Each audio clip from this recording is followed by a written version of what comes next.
Hello students, आज हम देखने वाले हैं अपना ग्राफ का जो टॉपिक है उसको स्टार्ट करेंगे कि अलग अलग ग्राफ कैसे बनते हैं। और इन ग्राफ्स में हम लोग सबसे पहले जो ग्राफ बात करेंगे वो बात करेंगे सरल रेखा की, कि सरल रेखा का ग्राफ कैसे बनता है। उसके बाद हम लोग बात करेंगे किसकी, पैराबोला की, यानी कि परवलय। इसको हिंदी में परवलय बोलते हैं, परवलय, और इंग्लिश में बोलते हैं पैराबोला। इस प्रकार से हम दो प्रकार के ग्राफ की क्या करने वाले हैं, चर्चा करने वाले हैं कि ये दो ग्राफ कैसे बनेंगे। उससे पहले मैं आपको बता दूं, एक स्टूडेंट ने डाउट पूछा था कि यदि अपने पास कॉस थीटा का फंक्शन है, किसका फंक्शन है, कॉस थीटा का, तो उसका ग्राफ कैसे बनेगा। तो भैया आप लोग क्या करें, एक्स एक्सिस पर तो थीटा को बना लें और वाई एक्सिस पे आप लोग किसको बना लें, वाई को बना लें। और थीटा मैंने आपको कहा था कि स्टैंडर्ड उठाने हैं आपको, एक तो उठाने हैं आपको 90 डिग्री का, 90 के बाद में उठाना है आपको 180 डिग्री का, 180 के बाद उठाना है 270 डिग्री का, और 270 के बाद उठाना है 360 डिग्री का। अब आप इस फंक्शन में क्या करें, पहले थीटा का मान 0 रख दें। थीटा जब 0 रखोगे तो कोस 0 आएगा, और कोस 0 कितना होता है, +1 होता है। यहाँ पर आप लोग +1 मान लें, तो ग्राफ अपना यहाँ से स्टार्ट हो गया। उसके बाद थीटा की वैल्यू कितने डिग्री रखोगे, 90 डिग्री, और कोस 90 रखोगे तो कोस 90 0 होता है, मतलब वाई की वैल्यू 90 पर आकर कितनी हो जाएगी, 0 हो जाएगी।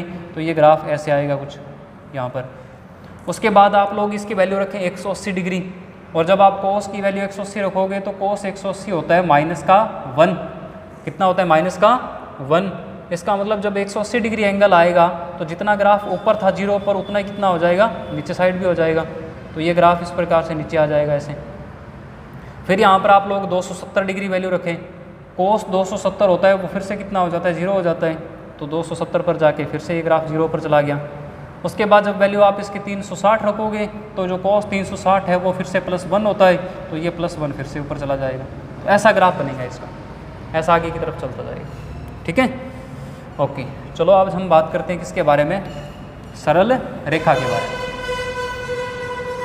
सरल रेखा के बारे में, तो सरल रेखा देखो क्या है, सरल रेखा क्या है। हमने बहुपदों में पढ़ा था रैखिक समीकरण। क्या पढ़ा था हमने, रैखिक समीकरण। रैखिक समीकरण वो समीकरण होते हैं जिनमें 2 या 2 से ज़्यादा तो चर हो सकते हैं, और सभी चरों की जो पावर होगी या जो उनकी घात होगी वो सदा कितनी होगी, +1 होगी। उनको हम लोग रैखिक समीकरण कहते हैं। तो रैखिक समीकरणों के जो ग्राफ होते हैं, रैखिक समीकरणों के ग्राफ क्या कहलाते हैं, सरल रेखा कहलाते हैं। सरल रेखा कहलाते हैं। ठीक है अभी बात।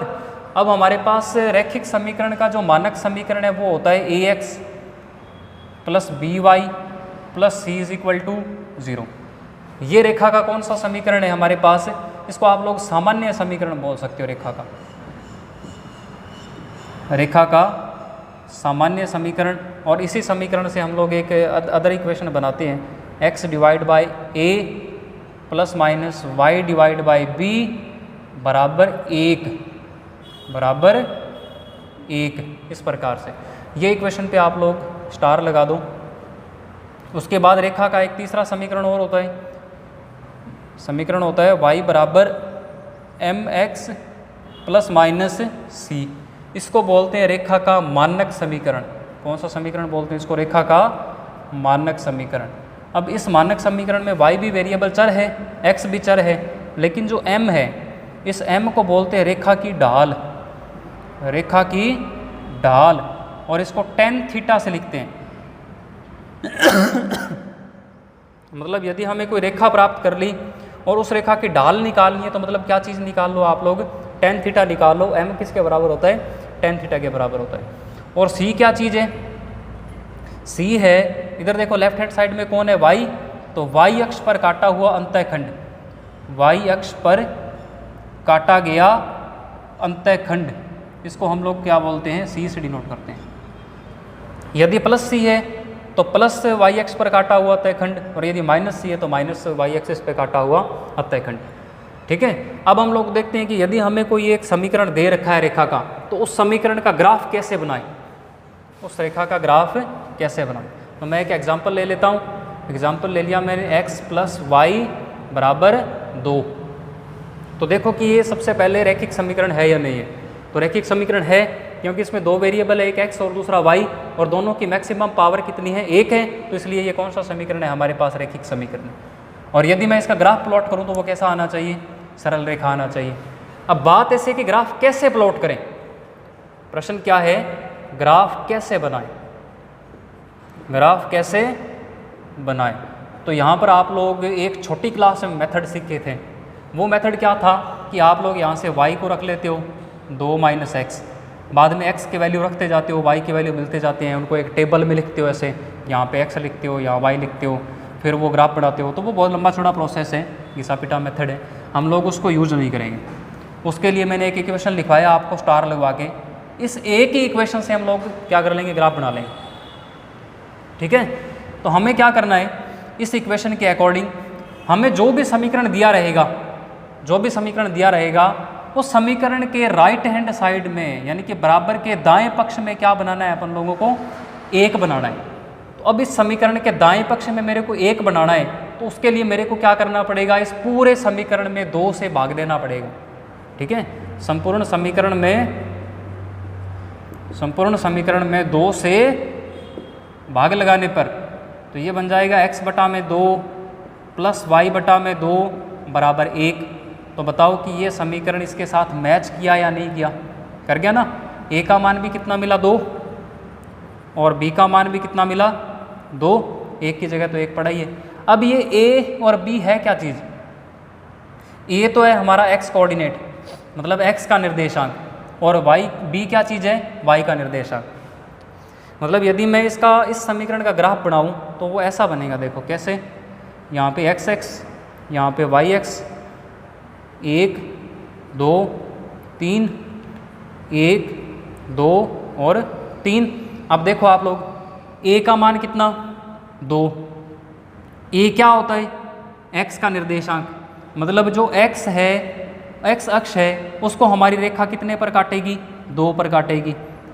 उसी प्रकार से y के नीचे कौन था, b, और b का मान कितना 2, मतलब y अक्ष को भी हमारी रेखा कहाँ काटेगी, 2 पर काटेगी। इन दोनों को आप लोग मिला दो तो ये ग्राफ बन जाएगा आपका इस प्रकार से। ठीक है, कौन से समीकरण का ग्राफ है, x प्लस वाई बराबर 2 का ग्राफ। इसको नोट कर ले जल्दी से,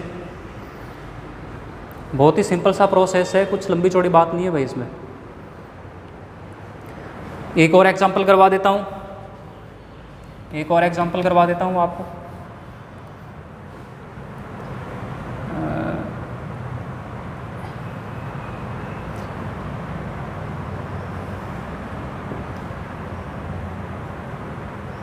यहाँ yx, x 1 2 3, इधर साइड नेगेटिव वाले होते हैं, -1 -2 -3, ऊपर प्लस के 1 2 3 4, नीचे भी माइनस।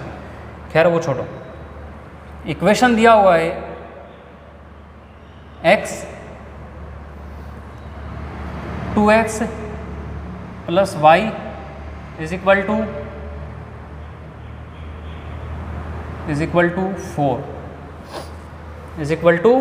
4, ये इक्वेशन दिया हुआ है अपने को। ठीक है, अब इस इक्वेशन से अपने क्या बनाना है, ग्राफ बनाना है। तो कैसे करोगे, देखो अपने को क्या करना है, जो भी इक्वेशन है उसके राइट हैंड साइड में क्या बनाना है, 1 बनाना है। तो इसको कितने से डिवाइड करना पड़ेगा, 4 से। 4 से डिवाइड करोगे तो 2x बटा 4 प्लस y बटा 4 बराबर 1। 2 को इससे कैंसिल किया तो x बटा 2 प्लस y बटा 4 बराबर 1। मतलब x को तो रेखा कहाँ काटेगी, 2 पर, y को कहाँ काटेगी, 4 पर। तो ये ग्राफ बन जाएगा आपका, इस बार ये ग्राफ बन जाएगा। ठीक है बात है, इस प्रकार से हम लोगों को क्या बनाने हैं, ग्राफ बनाने हैं। अब इन ग्राफों में मैं आपको एक बात बता देता हूँ, ये वाला जो समीकरण था, मानक समीकरण y बराबर mx प्लस माइनस c, ये भी तो रेखा का समीकरण था, है ना। और इसमें मैंने आपको एक चीज़ बताई थी कि tan थीटा क्या चीज़ होता है, ढाल होता है। जैसे ये ढाल दिख रही है आपको रेखा की, ये ढाल दिख रही है आपको इस प्रकार से, ये क्या चीज़ है अपनी, tan थीटा ढाल है। अब इसमें जो थीटा होता है ना, tan थीटा, ये क्या चीज़ था हमारी, ढाल थी। अब इसमें जो थीटा है, थीटा को कहाँ से मापना है?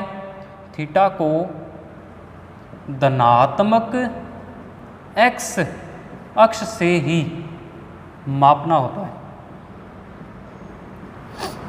x अक्ष से ही मापना होता है।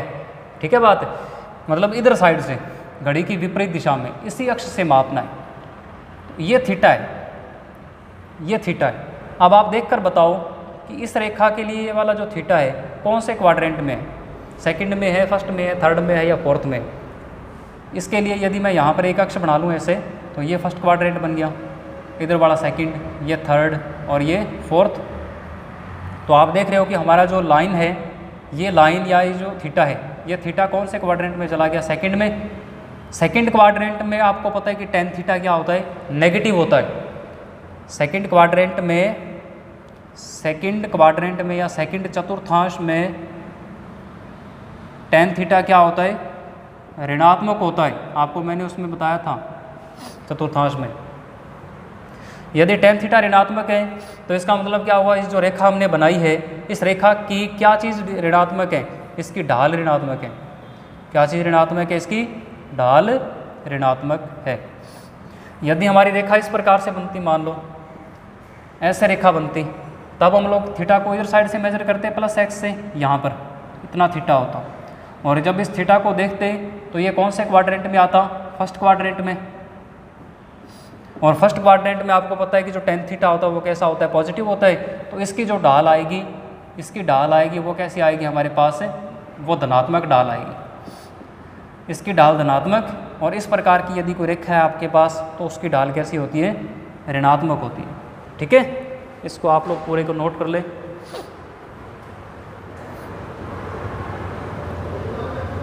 अब मैं आपको कुछ क्वेश्चन दे रहा हूँ, रेखा के समीकरण दे रहा हूँ। उन समीकरणों की आप लोगों को ग्राफ बनाने हैं और मेरे को व्हाट्सएप पर सेंड करना है। First example,